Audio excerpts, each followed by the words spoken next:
ಮೊದಲೇ ಈ ಕುರ್ಚಿ ಕದನದಿಂದ ಯತೀಂದ್ರ ಸಿದ್ದರಾಮಯ್ಯ ಅವರ ಸ್ಟೇಟ್ಮೆಂಟ್ ಇಂದ ಕಾಂಗ್ರೆಸ್ ಅಲ್ಲಿ ಬಣಗಳ ನಡುವೆ ಒಳ್ಳೆ ಅಲ್ಲೇನೆ ಕೊತ ಅಂತ ಇದ್ರು. ಅದಕ್ಕೆ ತಕ್ಕಂಗೆ ಈ ಚಂದ್ರರಾಜ್ ಹಟ್ಟಿಹೊಳಿ ಅವರ ಎಕ್ಸ್ ಖಾತೆ ಪೋಸ್ಟ್ ಇತ್ತಲ್ಲ, ಡಿಕೆ ಶಿವಕುಮಾರ್ಗೆ ಸಿಎಂ ಡಿಕೆ ಶಿವಕುಮಾರ್ಗೆ ಸ್ವಾಗತ ಅಂತ, ಅದು ಇನ್ನೊಂದಷ್ಟು ತುಪ್ಪ ಸುರಿದಂಗೆ ಆಗ್ತಾ ಇತ್ತು. ಎಂಎಲ್ಸಿ ಚಂದ್ರರಾಜ್ ಹಟ್ಟಿಹೊಳಿ ಹಾಕಿದ್ದ ಪೋಸ್ಟ್ ಸಖತ್ ವೈರಲ್ ಆಗಿದೆ. ಬೆಳಗಾವಿಗೆ ಡಿಕೆಶಿಗೆ ಆಗಮನ ಹಿನ್ನೆಲೆ ಪೋಸ್ಟ್ನ ಹಾಕಲಾಗಿತ್ತು. ಬಳಿಕ ಟೈಪಿಂಗ್ ಮಿಸ್ಟೇಕ್ ಅಂತ ಚಂದ್ರರಾಜ್ ಹಟ್ಟಿಹೊಳಿ ಸ್ಪಷ್ಟನೆಯನ್ನ ಕೊಟ್ರು. ತಪ್ಪೆ ಅಂತ ಸಚಿವೆ ಲಕ್ಷ್ಮೀ ಹೆಬ್ಬಾಳ್ಕರ್ ಹೇಳಿಕೆ ಕೊಟ್ರು. ಆಯ್ತು, ಇನ್ನೇನು ಒಂದು ಸಾರಿ ಕೇಳಿದ್ರೆ ಮುಗೀತು, ಹಾಕೋಣ ಅಂತ ಮನೋಭಾವದಲ್ಲಿ ಹಾಕಿರ್ಬೋದೇನೋ, ಇದು ಇರ್ಬೋದು, ಐ ಡೋಂಟ್ ನೋ. ಟಕ್ಕರ್ ಅವ್ರಿಗೊಂದು ಕೌಂಟ್ರ್ ಕೊಟ್ಟಂಗೆ ಇರುತ್ತೆ ಅಂತ ಹಾಕಿದ್ರೋ ಏನೋ ಗೊತ್ತಿಲ್ಲ ನನಗೆ. ಆಮೇಲೆ ಒಂದು ಮೀಡಿಯಾ ಮುಂದೆ ನಿಂತ್ಕೊಂಡು ಒಂದು ಸಾರಿ ಕೇಳಿದ್ರೆ ನಾವು ಏನು ಕಳ್ಕೊಳ್ತೀವಿ, ಸಾರಿ ಕೇಳಿದ್ರೆ ರಾಜಕಾರಣಿಗಳಿಗೆ ಏನು ಹೊಸದಾ ಅನ್ನೋ ಧೋರಣೆಯಲ್ಲಿ ಹಾಕೊಂಡಿರ್ಬೋದು. ಬಟ್ ಸ್ಟಿಲ್ ಏನೋ ಟೈಪಿಂಗ್ ಎರರು, ಕಣ್ಣು ತಪ್ಪಿ ಏನೋ ಆಗೋಗಿದೆ ಅಂತ ಹೇಳಿದ್ರು. ಸಿದ್ದರಾಮಯ್ಯ ಅವರು ನೀಡಿದಂಥ ಹೇಳಿಕೆಯನ್ನು ನೋಡಿದ್ರು ಮಾಧ್ಯಮದಲ್ಲಿ. ಈಗ ಆ ಒಂದು ಹೇಳಿಕೆಯ ಅವಶ್ಯಕತೆ ಇರಲಿಲ್ಲ ಅಂತ ನನಗನ್ಸುತ್ತೆ. ಯಾಕಂತಂದ್ರೆ ಈಗಾಗಲೇ ಇಬ್ಬರು ನಾಯಕರು, ಮಾನ್ಯ ಮುಖ್ಯಮಂತ್ರಿಗಳಾದಂಥ ಸಿದ್ದರಾಮಯ್ಯ ಸಾಹೇಬರು ಕೂಡ ನಾವು ಹೈಕಮಾಂಡ್ ನಿರ್ಧಾರಕ್ಕೆ ಬದ್ಧರಾಗಿರ್ತೀವಿ ಅಂತ ಅವರು ಹೇಳಿದ್ದಾರೆ. ಅದೇ ರೀತಿ ಮಾನ್ಯ ಉಪಮುಖ್ಯಮಂತ್ರಿಗಳು ಕೂಡ ಹೈಕಮಾಂಡ್ ನಿರ್ಧಾರಕ್ಕೆ ನಾವು ಬದ್ಧರಾಗಿರ್ತೀವಿ ಅಂತ. ಅದ್ರ ಜೊತೆ ಎಲ್ಲ ನಮ್ಮ ಕರ್ನಾಟಕ ಕಾಂಗ್ರೆಸ್ ಪಕ್ಷದ ಎಲ್ಲ ಪ್ರಮುಖ ಮುಖಂಡರು ಹೈಕಮಾಂಡ್ ಯಾವ ನಿರ್ಧಾರ ತೆಗೆದುಕೊಳ್ಳುತ್ತೆ ಮುಖ್ಯಮಂತ್ರಿ ವಿಚಾರದಲ್ಲಿ ನಾವು ಅದಕ್ಕೆ ಬದ್ಧರಾಗಿರ್ತೀವಿ ಅಂತ ಹೇಳಿಕೆ ಕೊಟ್ಟಾಗ ಯತೀಂದ್ರ ಸಿದ್ದರಾಮಯ್ಯ ಅವರು ನಿನ್ನೆ ಆ ಒಂದು ಹೇಳಿಕೆಯನ್ನ ಯಾವ ಒಂದು ಅದರ ಅವಶ್ಯಕತೆ ಇರಲಿಲ್ಲ ಅಂತ ನನಗನ್ಸುತ್ತೆ. ಇನ್ನು ಹೈಕಮಾಂಡ್ ಏನು ಡಿಸಿಷನ್ ತಗೊಳುತ್ತೆ ಇಬ್ರು ಭದ್ರಾಗಿರ್ತೀವಿ ಅಂತಂದಾಗ ನಾವೆಲ್ಲರೂ ಆ ಒಂದು ಸಂದೇಶಕ್ಕಾಗಿ ಕಾಯ್ಬೇಕಾಗ್ತದೆ. ಮಾಡ್ಕೊಳ್ಳಿ, ತಪ್ಪು ತಿಳ್ಕೊಳ್ಬೇಡಿ. ನಾನು ಆದಂತ ತಪ್ಪಿಗೆ ನಾನು ವ್ಯಥೆಯನ್ನ ವ್ಯಕ್ತಪಡಿಸ್ತೀನಿ. ಯಾಕೆ ಅಂತಂದ್ರೆ ನಾವು ಪೋಸ್ಟ್ ಮಾಡೋದಿಲ್ಲ, ಹ್ಯಾಂಡ್ಲರ್ಸ್ ಇರ್ತಾರೆ. ಅವ್ರು ಪೋಸ್ಟ್ ಮಾಡುವಂತ ಸಂದರ್ಭದಲ್ಲಿ ಅಚಾತುರ್ಯ ಆಗಿದೆ, ಅಚಾತುರ್ಯನೂ ತಪ್ಪೆ.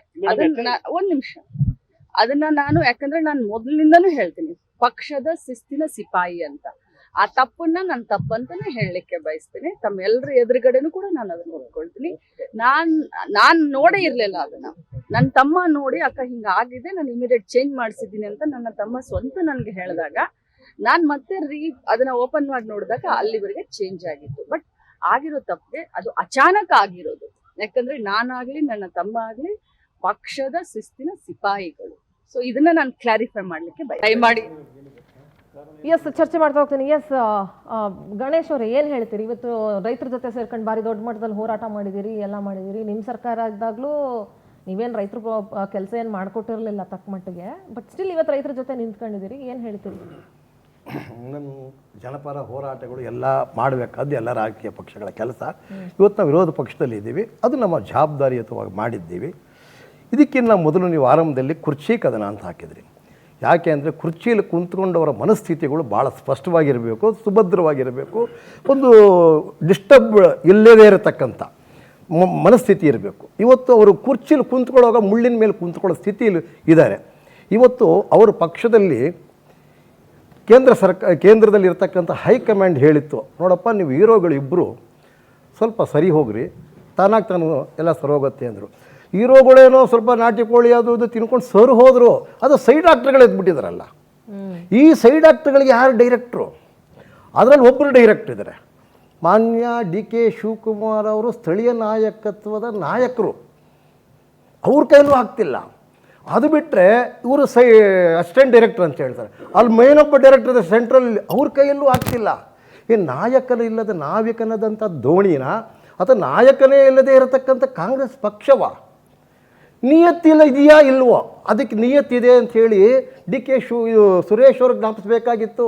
ವರ್ಲ್ಡ್ ಈಸ್ ವರ್ಲ್ಡ್ ಅಂತೇಳಿ ಜ್ಞಾಪಿಸ್ಬೇಕಾಗಿತ್ತು.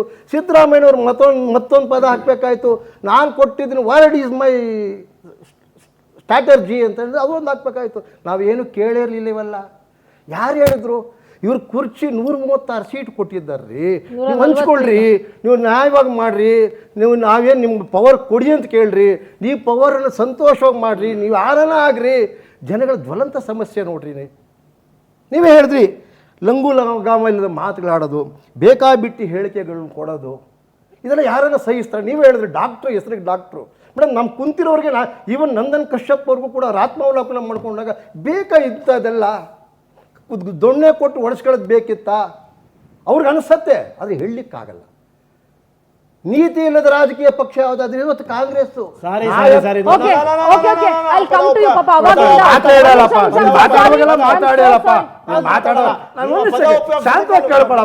ಮಾತಾಡೋಗೆಲ್ಲ ಕೇಳ್ಕೊಳ್ಳಪ್ಪ, ನಿಮ್ಮ ಪಕ್ಷದಲ್ಲಿ ಮನೆ ಆಯ್ತಪ್ಪ, ಆಯ್ತು, ನನ್ನ ಯಾಕಪ್ಪ ತೊಂದರೆ ಮಾಡ್ತೀಯಾ ನೋಡಪ್ಪ, ನಿಮ್ಮ ಪಕ್ಷದಲ್ಲಿ ತೊಂದರೆ ಮಾಡ, ನನ್ ಯಾಕಪ್ಪ ತೊಂದರೆ ಮಾಡ್ತೀಯಾ ನೋಡಿ.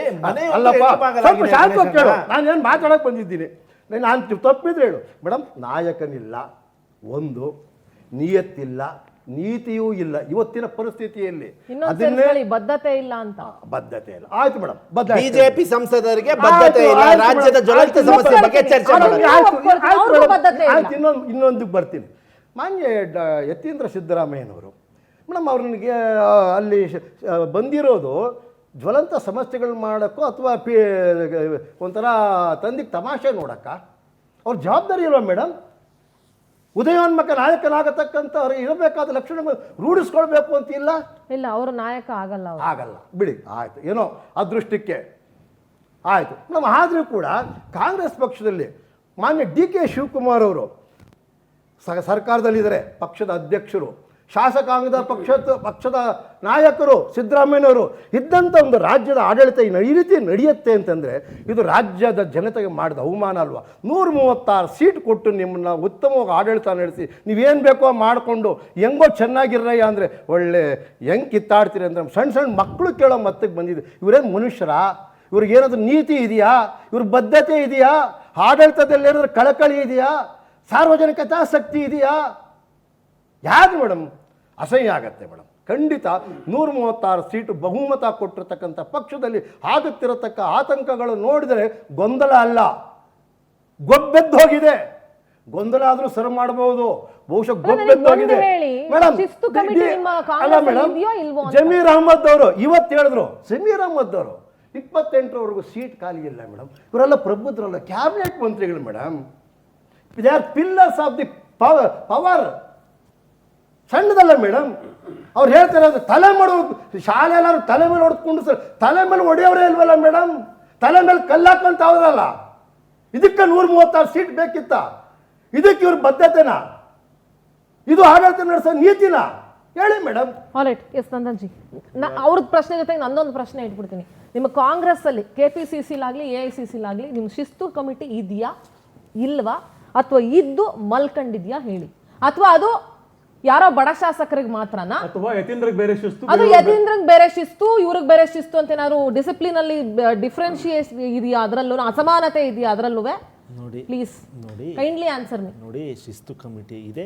ಶಿಸ್ತು ಯಾರು ಉಲ್ಲಂಘಿಸ್ತಾರೋ ಅವ್ರಿಗೆ ಶಿಸ್ತು ಕಮಿಟಿ ಅದನ್ನ ನೋಡ್ಬಿಟ್ಟು ಕೊಡಬೇಕೋ ಕೊಡಬಾರ್ದು ಅಂದ್ಬಿಟ್ಟು ಡಿಸೈಡ್ ಹೆಂಗ್ ಕೊಡಬಾರ್ದು? ಅಲ್ಲ ನೋಡಿ, ಸಾರಿ, ಏನು ಇವಾಗ ಫಾರ್ ಆಯ್ತು, for sake of debate Shivaganga Basavaraj ಯಾಕೆ ಕೊಟ್ರಿ? ನೋಡಿ for sake of Kunigal Ranganath ಯಾಕೆ ಕೊಟ್ರಿ? ಇಕ್ಬಾಲ್ ಹುಸೇನ್ ಹೇಗೆ ಕೊಟ್ರಿ? Kindly give me 30 seconds.